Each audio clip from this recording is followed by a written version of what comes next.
आणि त्या विराट मोर्चाचं रूपांतर आता विजय मेळाव्यात होत आहे। जर पाऊस नसता तर मोर्चाही पावसात निघाला असता आणि हा मेळावा सुद्धा शिवतीर्थावर नक्कीच आम्ही केला असता, पण आता तो डोम वरळी येथे होतोय। महाराष्ट्राच्या कानाकोपऱ्यातून लोक पोचायला सुरुवात झाली आहे, कालपासूनच लोक येत आहेत। आता कार्यक्रमाची रूपरेषा आपण जी विचारताय, या कार्यक्रमाची रूपरेषा अत्यंत स्पष्ट आहे। महाराष्ट्रातल्या मराठी जनतेला उद्धव ठाकरे आणि राज ठाकरे हे दोन नेते आणि दोन भाऊ यांनी मंचावर एकत्र येऊन मराठी माणसाला आणि महाराष्ट्राला दिशादर्शन करावं अशी या आमच्या सगळ्या मराठी बांधवांची, कोट्यावधी मराठी माणसांची भूमिका आहे। आणि यात नक्कीच त्या दिशेनं आज आम्ही सगळ्यांनी मिळून ते जे दृश्य आहे ते महाराष्ट्राला पाहता येईल। साधारण 11:30 वाजता या कार्यक्रमाला प्रत्यक्ष सुरुवात होईल। या सोहळ्याला गाण्याचा किंवा इतर कोणत्याही प्रकारचा कार्यक्रम तिथे नाही। आपण पाहिलं असेल, भव्य मंच आहे, भव्य स्टेज आहे आणि हजारो तिथे बसण्याची व्यवस्था हजारो लोकांसाठी केली आहे। सुरुवातीला राज्यगीत महाराष्ट्राचं वाजवलं जाईल आणि आमच्या कोळी बांधवांचा जे बँड आहे, बँड पथक वरळी कोळीवाड्यातून विशेषतः फार सुंदर असं एक मराठी संस्कृतीचं दर्शन त्या बँडच्या माध्यमातून जल्लोषाची सुरुवात होईल। आणि त्या दरम्यान आम्ही अनेकांना जर निमंत्रित केलं असलं, जर कोणी प्रमुख नेते आले इतर पक्षांचे आमंत्रण दिल्यानुसार, तर त्यांना सुद्धा आम्ही त्यांचं मराठी बांधवांना शुभेच्छा देण्यासाठी मंचावर आमंत्रित केलं जाईल। या संपूर्ण कार्यक्रमाचं सूत्रसंचालन अजित भुरे करणार आहेत।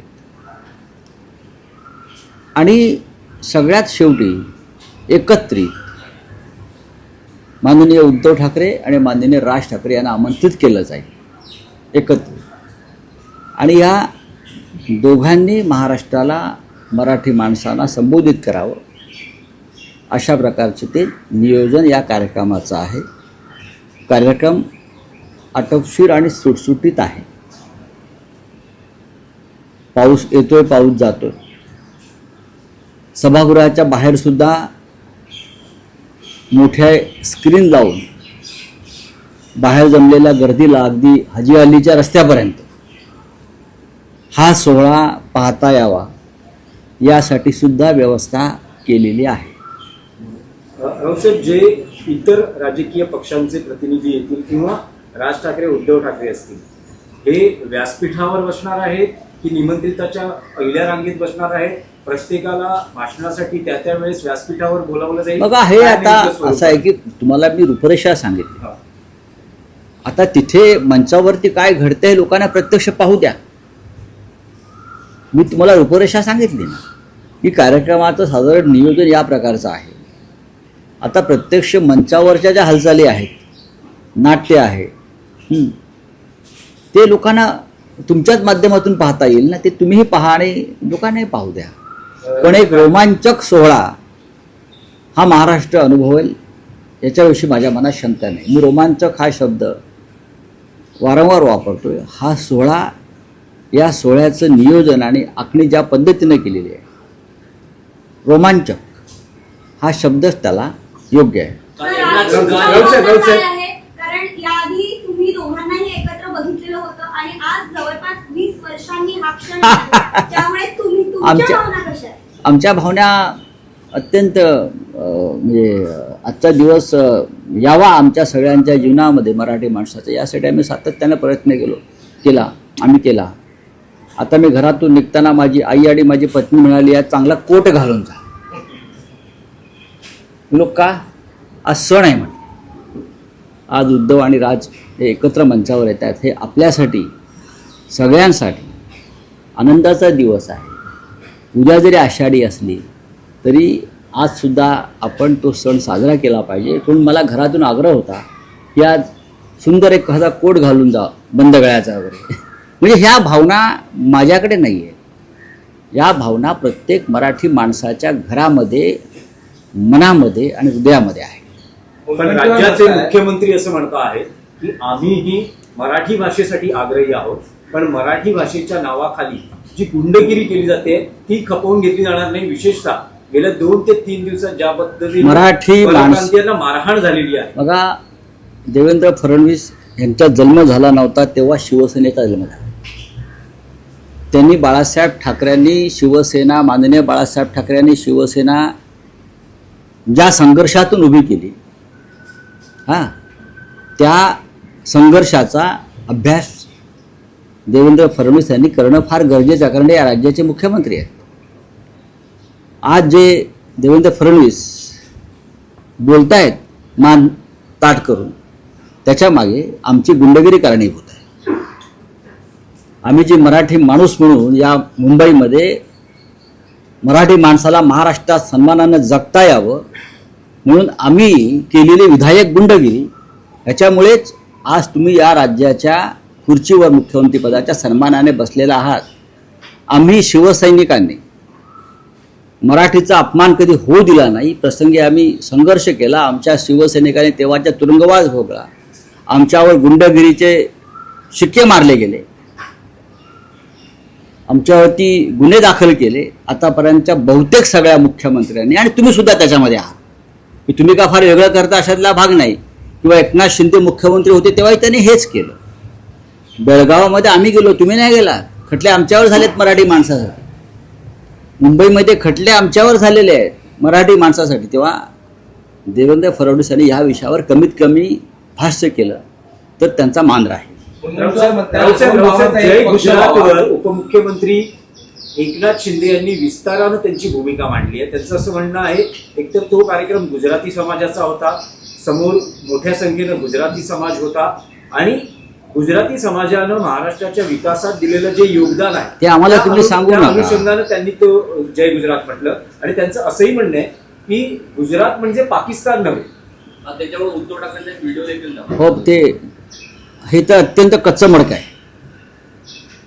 एकनाथ शिंदे हे या मंत्रिमंडळातलं अत्यंत कच्चं मडक आहे. ते गोंधळलेले आहेत सध्याच्या राजकीय परिस्थितीला, आणि त्यातून त्यांच्याकडनं अशी प्रकारची विधानं होतात. आम्ही कुठे म्हणतो गुजरात पाकिस्तानमध्ये? गुजरात आणि महाराष्ट्र कधी काळी एकच होता हे शिंद्यांना माहीत नसेल. बडोदा हे मराठा संस्थान आहे गायकवाडांचं, आणि संपूर्ण गुजरातवरती गायकवाडांचं म्हणजे भोसल्यांचंच राज्य होतं. म्हणून अमित शहा किंवा मोदी बडोद्याला गेल्यावरती जय महाराष्ट्र म्हणत नाहीत. इंदूर, ग्वाल्हेर ही मराठी राज्य आहेत, होळकर आणि शिंदेची. आणि मी फडणवीसांना सांगू इच्छितो, पेशवे पण तिकडेच गेले होते, लखनौच्या पुढे, कानपूरच्या पुढे, पिठूरला. इतिहास मलाही माहिती आहे त्यांच्यापेक्षा जास्त. म्हणून तिकडले राज्यकर्ते इथे मराठी राज्यकर्ते आले आणि राज्य केलं, आणि अजून त्यांची राजघराणे आहेत. म्हणून योगी आदित्यनाथ मी तिथे जय महाराष्ट्र म्हणत नाहीत, ते जय उत्तर प्रदेशच म्हणतील. तेव्हा उगाच सारवासारव करू नका. आणि महाराष्ट्राला जे अपमानित करण्याचा प्रयत्न आपण करताय, खरं म्हणजे फडणवीसच शिंदेना अडचणीमध्ये आणतायत, उत्तेजन देत आहेत. तुम्ही वारंवार अशा भूमिका घ्या, हे फडणवीस त्यांना अडचणीमध्ये आणतायत. गुजरातच्या आमच्या बांधवांनी महाराष्ट्रामध्ये विकास कामं केली, मग पैसे नाही का कमवले? संपत्ती नाही का कमवली? उपकार करतात का? पारशी समाजानं पण केलं इथे योगदान. सगळ्यात जास्त योगदान मुंबईच्या उभारणीमध्ये पारशी समाजाचं आहे, मराठी माणसानं नाही केलं वाटतं. तुम्ही असं बोलून मराठी माणसाचा अपमान करताय मिस्टर शिंदे. ही मुंबई मराठी मजुरांच्या, श्रमिकांच्या, गिरणी कामगारांच्या घामातून आणि रक्तातून निर्माण झालेली आहे. या शेटजींच्या पैशातून नाही निर्माण झाली. एकनाथ शिंदेने सगळ्यात आधी माफी मागायला पाहिजे, आणि एकनाथ शिंदेची तरफदारी केल्याबद्दल आणि महाराष्ट्राचा अपमान केल्याबद्दल फडणवीस यांनी सुद्धा माफी मागायला पाहिजे. आम्हाला नका शिकवू. तुम्ही इथेच पैसे कमवताय ना, संपत्ती इथेच निर्माण करताय आणि त्या संपत्तीतून इकडे तिकडे थोड्या रकमेने एखादा हॉल बांधला, एखादं काय मैदान बांधलं, तर तुम्ही आम्हाला दादागिरी करून दाखवता आणि ते सुद्धा शिंदेच्या जीवावर. काय होय, आम्ही गुंड आहोत त्या बाबतीत. मग पण फडणवीसांनी एक आठवणही करून दिलेली आहे. शरद पवार यांनी चिकोडीतल्या एका मेळाव्यात, कुठल्या चिकोडी कुठे आहे? तिथे जय कर्नाटक असं म्हटलं. चिकोडी कुठे आहे? महाराष्ट्रात नाही ना.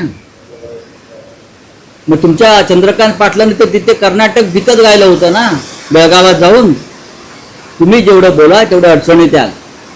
शांत राहा. बोला, आपका क्या है भाई? आज का दिन ऐतिहासिक होने वाला है। उद्धव ठाकरे याद करके एक साथ आने वाले एक ही मतलब क्या बनता है? देखिए, हमारी भावना तो बहुत ही मीठी है. हमारे लिए ये त्यौहार है, महाराष्ट्र के लिए त्यौहार है कि ठाकरे परिवार के दो प्रमुख नेता जो राजनीति के कारण अलग हो गए थे, वो 20 साल के बाद एक मंच साझा कर रहे हैं. ये हमारी सबकी इच्छा रही हमेशा कि ये सब एक साथ आकर जो महाराष्ट्र के दुश्मन है, मराठी मानुष के दुश्मन है, उनके खिलाफ ताकत से हमको लड़ाई करनी चाहिए. आज उद्धव और राज ठाकरे जी एक साथ आकर जरूर महाराष्ट्र को और मराठी मानुष को एक दिशा देंगे और एक ललकारी भी देंगे और हम सब खुश हैं. सर, जिस तरीके से एकनाथ शिंदे ने अमित शाह के लिए शायरी पढ़ी, शायरी के बाद जय गुजरात का नारा दिया, कैसे देखते हैं इसको? देखो, एकनाथ शिंदे मुशायरा भी कर सकते हैं. अभी आजकल तो वो अमित शाह जी के लिए मुशायरा भी कर सकते हैं, मुजरा भी कर सकते. मुजरा तो चल रहा है आजकल उनका. तो शायरी तो किसी ने लिखी देती है, शायरी पढ़ लेते हैं हम.